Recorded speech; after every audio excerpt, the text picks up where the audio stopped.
Talvez você tenha feito constantemente estas perguntas. Onde posso encontrar refúgio num mundo cheio de conflitos? Ou, como e onde posso encontrar força para vencer nesse mundo que oferece tantas derrotas? Acompanhe agora com o pastor Edson Bruno mais um programa Encontro com a Palavra.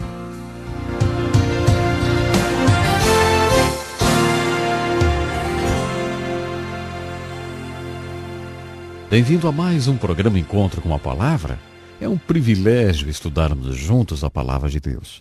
Obrigado por você ter escolhido fazer parte dessa jornada espiritual junto conosco. No programa de hoje, gostaria de considerar o que o livro de Gênesis tem a dizer sobre o nascimento ou o começo da criação do homem. Lembre-se, o propósito do livro de Gênesis é nos dizer como as coisas eram, para podermos entender como as coisas são. Quando abordamos o assunto da criação da humanidade, estamos falando de nós mesmos. O que o livro de Gênesis tem a dizer sobre o homem? Quando estudamos a criação do homem, o que aprendemos sobre a intenção e o propósito de Deus para o homem? Encontraremos respostas para essas perguntas porque acredito que é por isso que Deus nos fala da criação do homem no livro de Gênesis. Em Gênesis temos a seguinte descrição da criação do homem.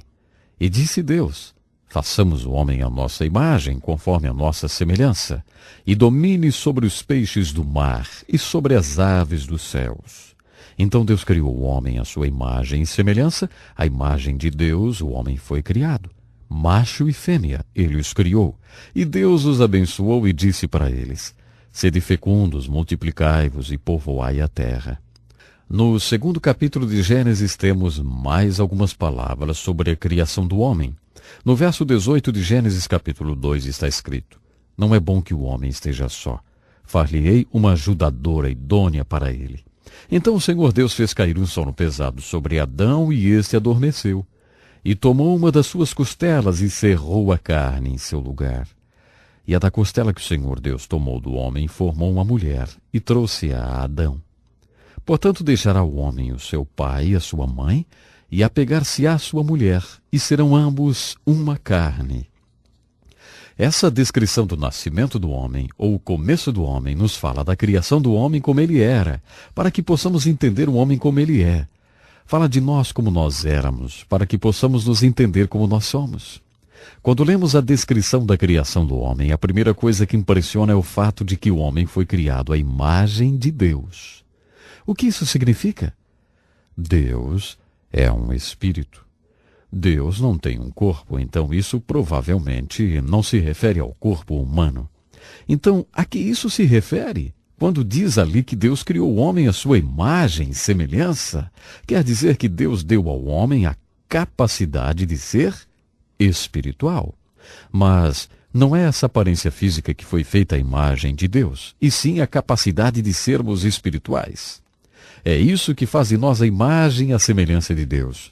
Podemos citar em Gênesis capítulo 2, quando o Senhor Deus molda um pouco de terra e depois sopra para dentro dela, lhe dando a vida. Sabe, o homem se torna uma alma viva, um espírito vivo aí. Foi exatamente aí que Deus criou o homem à sua imagem e semelhança, porque Deus é espiritual. Se pensarmos nisso, veremos que o homem tem a capacidade de ser pior do que qualquer animal selvagem. Nenhum animal selvagem já matou mais de 6 milhões de outros animais só porque não gostava da aparência deles. Mas um homem fez isso. Se verificarmos a história do que o homem tem feito com o próprio homem, chegaremos à conclusão de que o homem tem a capacidade de ser pior do que qualquer animal. Sim, o homem pode ser pior do que os animais e ainda assim o homem tem a capacidade de ser como Deus. Ele tem o potencial de ser espiritual. É isso que dá ao homem a capacidade de ser a imagem e semelhança de Deus. Como veremos em Gênesis capítulo 3, essa imagem e semelhança de Deus na qual o homem é criado foi desfigurada porque o homem caiu. O problema fundamental com o qual as Escrituras se encarregaram de lidar é como Deus conseguiu reunir o homem e devolver a ele essa capacidade de ser espiritual e de ser a imagem e semelhança do Criador. Então, essa é a primeira observação que fazemos quando consideramos o homem como ele era e como ele é. O homem foi criado para ser espiritual. Agora, se um homem não é espiritual, se ele é nascido da carne e não nasceu do Espírito, ele não é a imagem e semelhança de Deus, porque Deus está vivo. Jesus se referia às pessoas como se elas estivessem mortas. Um dia um homem veio até ele e disse: "Olha, eu vou te seguir, mas primeiro eu tenho que enterrar o meu pai. Tenho uma obrigação com meu pai, e quando essa obrigação terminar, então eu te seguirei." Aqui temos uma das mais duras palavras de Jesus. Ele disse: "Seu pai já está morto. Deixe que essas outras pessoas mortas o enterrem, e venha comigo agora." Palavras duras, não? O que Jesus quis dizer com "seu pai já está morto e deixe que os mortos enterrem o morto"?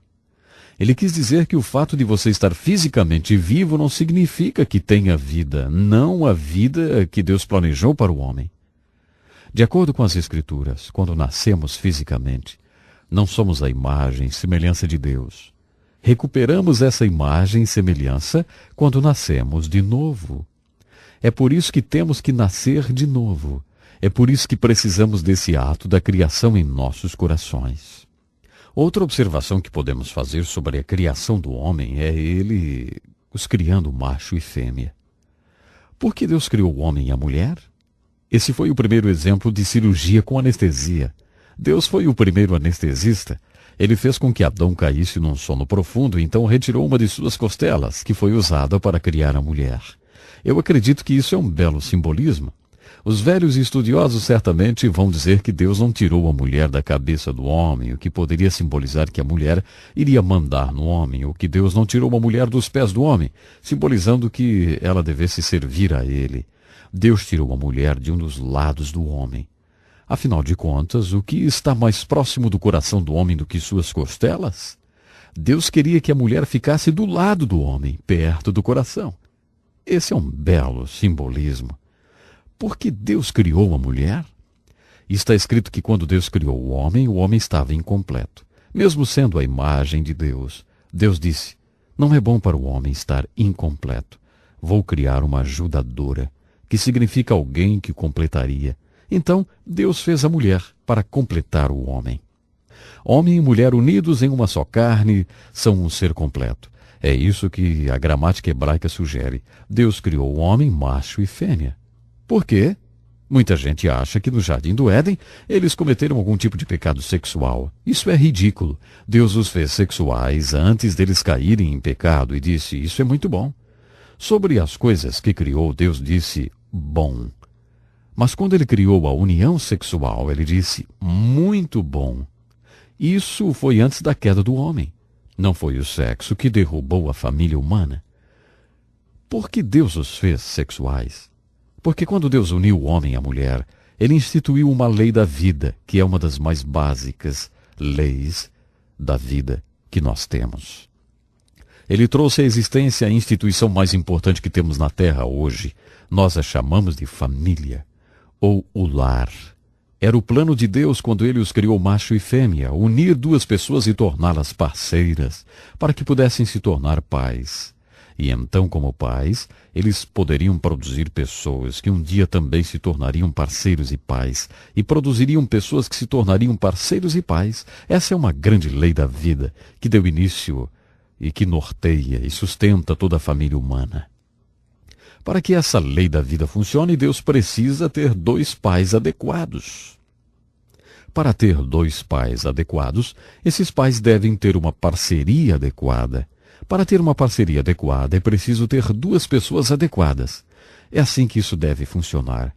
Para que a lei da vida funcione, é preciso que haja pais adequados, parceiros adequados e pessoas adequadas. É mais ou menos assim, como se fosse um triângulo. A lei da vida que Deus trouxe a efeito quando criou o homem e a mulher diz que as pessoas devem se tornar parceiros, para que possam se tornar pais. Pense nisso como se fosse um triângulo. Um triângulo não existe sem a linha de baixo, ou sem um de seus lados. A paternidade depende da adequação da parceria. A parceria é apenas tão adequada ou efetiva quanto as pessoas que fazem parte dessa relação. Quando as Escrituras nos aconselham sobre como podemos ser pais e parceiros adequados e pessoas adequadas, as Escrituras sempre irão nos instruir a começar com as pessoas. Em 1 Pedro capítulo 3, por exemplo, Pedro aconselha uma mulher que tem um marido que não segue a palavra. Aquilo poderia significar que o marido dela não era crente, ou talvez ele fosse um crente, mas nem sempre obedecia a palavra. Pedro, na inspiração do Espírito Santo, diz para ela qual o tipo de pessoa que ela deveria ser. Pedro não disse nenhuma palavra sobre seu marido ou sobre tentar mudá-lo. Isso é muito realista. Um amigo meu que é psicólogo diz que muito de nossa ansiedade e frustração resulta disso. Nossas metas dependem muito do que as outras pessoas irão fazer. Por exemplo, queremos que nossos filhos façam uma certa coisa. Nossas metas para o futuro estão baseadas nisso e, de repente, descobrimos que não podemos controlar o que eles fazem. Ou ainda, você quer que seu marido faça certas coisas. Essa é a sua meta para esse ano. Entretanto, você descobre que não consegue controlar o seu marido. Eu tenho metas sobre o que eu quero para minha esposa, o que eu quero que ela faça, expectativas para a vida dela, e acabo desiludido e frustrado porque descobri que no decorrer do ano não pude mudar a minha esposa ou qualquer outra pessoa. Portanto, não é realista pensar que podemos resolver problemas ou fortalecer nossos relacionamentos tentando mudar as outras pessoas. Quando as pessoas procuram um pastor para aconselhamento matrimonial, geralmente a pessoa de quem eles querem falar a respeito é o parceiro. Houve um caso de um homem que disse, logo no início da sessão de aconselhamento: "Olha, se Moisés tivesse conhecido a minha esposa, teria um outro mandamento." E aí ele começou a me contar tudo sobre a sua esposa. A ideia de quem procura aconselhamento é: "Pastor, se o senhor puder consertar os defeitos da minha esposa ou marido, então eu vou ficar bem. Não terei nenhum problema." Isso não é muito realista e, na maioria das vezes, não resolve o problema. Mas a maioria das pessoas acha que o problema pode ser resolvido apenas consertando a outra pessoa. As Escrituras nos ensinam a começar pela base do triângulo, com as pessoas. E já que devemos começar com as pessoas, vamos começar com você. Você não irá responder pela outra pessoa. De acordo com o que as Escrituras ensinam sobre julgamento, não ficaremos diante de Deus como parceiros. Você não vai responder pelo seu parceiro de casamento quando ficar diante de Deus um dia. Você vai responder apenas por si próprio. Essa é a pessoa pela qual você é responsável. Essa é a pessoa pela qual você pode fazer algo. Essa é a pessoa com a qual você deve realmente se preocupar, se você quiser fortalecer a lei da vida planejada por Deus. Se preocupe com você primeiro. Bom, o nosso tempo já se foi. No nosso próximo estudo vamos falar do papel dos pais na grande lei divina do casamento e da família. E eu espero você. Até lá então. Que lição importantíssima. Obrigado, Pastor Edson Bruno. Prezado ouvinte, coloque em prática o que você ouviu aqui. Sem dúvida, sua vida será grandemente abençoada. Este é um estudo escrito pelo Dr. Dick Woodward, na voz do Pastor Edson Bruno. Escreva-nos e solicite o material. Nosso endereço é Encontro com a Palavra, Caixa Postal 2011, CEP